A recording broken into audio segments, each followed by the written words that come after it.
नमस्कार साथियों, मेरा नाम है संजीव। जिस तरीके से यूपी की 9 विधानसभा सीटें रिक्त हुई हैं, दरअसल आपको बता दें कि यूपी के 9 विधायक ऐसे हैं जो कि अब सांसद बन चुके हैं, जिसमें एक आरएलडी के हैं और एक निषाद पार्टी के, तो वहीं 5 समाजवादी पार्टी के जो विधायक थे वो अब सांसद बन चुके हैं। और यही वजह है कि पहले आपको बता देते हैं, बीजेपी के भी 3 विधायक थे जो कि अब सांसद बन चुके हैं। तो देखिए, अब यूपी में जो 9 विधानसभा सीटें रिक्त हैं, और एक और आपको बता देता हूं मैं, कानपुर की सीसामऊ सीट से इरफान सोलंकी विधायक थे जिन्हें कोर्ट ने सजा सुना दी गई है। इस वजह से उनकी विधायकी की जो सदस्यता है वो रद्द हो गई थी और वो सीट भी अब खाली है। कुल मिलाकर के यूपी में 10 विधानसभा सीटों पर उपचुनाव होने हैं, जिसको लेकर तमाम पार्टियों ने अपनी कमर कस ली है, जिसमें सत्तानशी भारतीय जनता पार्टी ने भी एक एक सीट पर अपने 3-3 मंत्रियों को प्रभारी बनाकर जमीन पर उतार दिया है और तैयारी के लिए उन्हें कड़े दिशा निर्देश दे दिए गए हैं। तो वहीं समाजवादी पार्टी भी जो है अपने इंडिया गठबंधन के सहारे और पीडीए समीकरण के सहारे इन 10 की 10 विधानसभा सीटों पर नजर गड़ाए हुए है और वो देख रही है कि इस बार कहीं ना कहीं ये 10 विधानसभा की सीटें जिन पर उपचुनाव होने हैं, ये कहीं ना कहीं 27 का सेमीफाइनल भी हो सकता है। और यही वजह है कि इस बार यूपी में नगीना संसदीय सीट से चुनाव जीतकर संसद पहुंचे आजाद समाज पार्टी के प्रमुख चंद्रशेखर आजाद भी लगातार कमर कसे हुए हैं और वो तैयारी में जुटे हुए हैं। और आपको मैं एक एक सीट का हाल बताऊंगा। यूपी की जो 10 विधानसभा की सीटें हैं जहां पर उपचुनाव होने हैं, एक एक सीट की अभी आपको समीकरण बताऊंगा। देखिए, मीरापुर सीट जो कि आरएलडी ने जीती थी 2022 में, सपा के साथ वो चुनाव लड़ी थी और मीरापुर सीट आरएलडी के खाते में आने से वहां से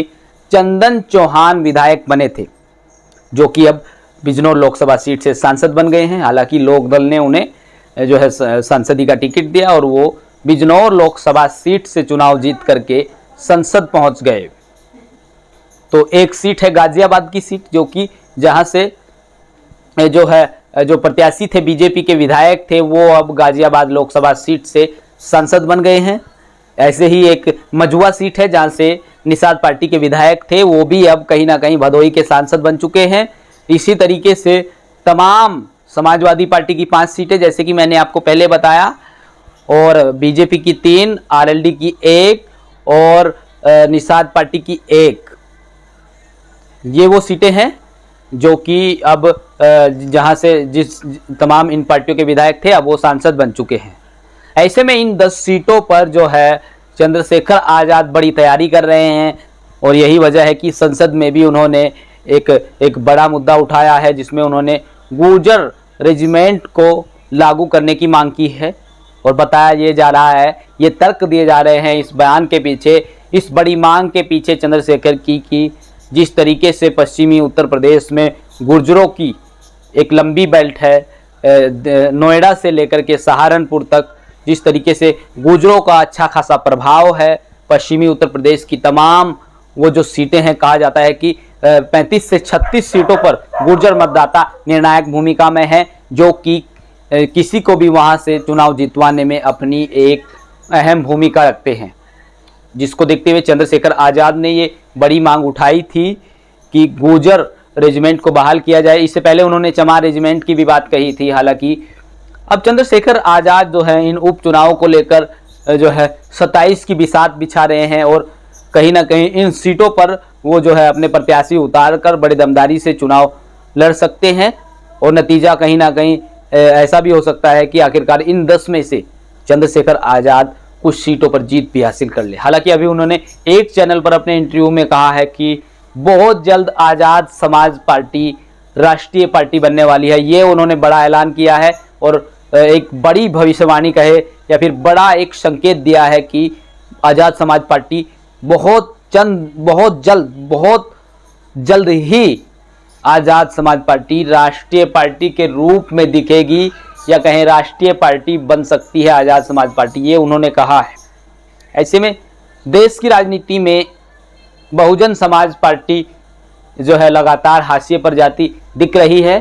और उसका विकल्प बनने की तैयारी कर रहे चंद्रशेखर आज़ाद देश के हर मुद्दे पर लगातार एक्टिव दिखाई देते हैं, चाहे वो दलितों के ऊपर अत्याचार का मुद्दा हो या फिर ओबीसी समाज के हितों की बात हो, अल्पसंख्यक समाज के हितों की बात हो। लगातार वो सड़क से लेकर संसद तक तमाम मुद्दों पर एक्टिव हैं और जहां जहां चुनाव होने हैं वहां भी वो कहीं ना कहीं अपनी हलचल बढ़ा रहे हैं, चाहे उपचुनाव हो, चाहे हरियाणा का विधानसभा चुनाव हो या फिर झारखंड का विधानसभा चुनाव हो या फिर महाराष्ट्र का विधानसभा चुनाव हो। तो चंद्रशेखर आज़ाद लगातार दलितों की नुमाइंदगी कर रहे हैं और दलितों का जो है बड़ा नेता बनने की कोशिश कर रहे हैं। और ऐसा वास्तव में दिखता भी है कि अगर बहन जी के बाद दलितों का कोई बड़ा नेता देश में है तो वो उसका नाम है चंद्रशेखर आज़ाद। देखिए, अब तक बहन जी जो है दलितों की एक बड़ी राजनीति करती रही, दलित समाज का ही नहीं बल्कि जो है अपनी पार्टी में लगातार वो दलितों की आवाज़ उठाती रही और बल्कि तमाम लोगों का प्रतिनिधित्व करती आई है। इसलिए जो है अब बसपा जो है राजनीतिक तौर पे तो हाशिए पे आई चुकी है। आपने देखा जिस तरीके से 2022 के चुनाव में बीएसपी ने मात्र 1 सीट जीती और आते आते 2024 के चुनाव में बिल्कुल पार्टी का खाता तक नहीं खुला, बल्कि चुनाव जीतना तो छोड़िए, मायावती की पार्टी किसी भी यूपी की लोकसभा सीट पर या कहें देश की 543 सीटों पर हुए चुनाव में किसी भी सीट पर दूसरा स्थान तक नहीं छू पाई। तो देखिए कितनी बर्बरता की बात है, दूसरा स्थान भी कोई भी प्रत्याशी मायावती का नहीं छू पाया या कहें बुरी तरीके से पार्टी की पराजय हुई है, पार्टी की हार हुई है। और हालांकि अब बीएसपी जो है उसका समीक्षा भी कर रही है। लेकिन चंद्रशेखर आज़ाद की अगर बात करें तो चंद्रशेखर आज़ाद जो है एक नए लीडर के रूप में, नए नेता के रूप में देश को मिले हैं और यही वजह है कि तमाम जो नेता हैं उनकी सराहना भी करते नहीं थकते और तमाम जो उनके जो कार्यकर्ता हैं या फिर दलित समाज के और अन्य संगठनों के लोग हैं वो भी चंद्रशेखर आज़ाद को पसंद कर रहे हैं। इस वीडियो में फिलहाल इतना ही, आगे मिलेंगे किसी और नई खबर के साथ। धन्यवाद।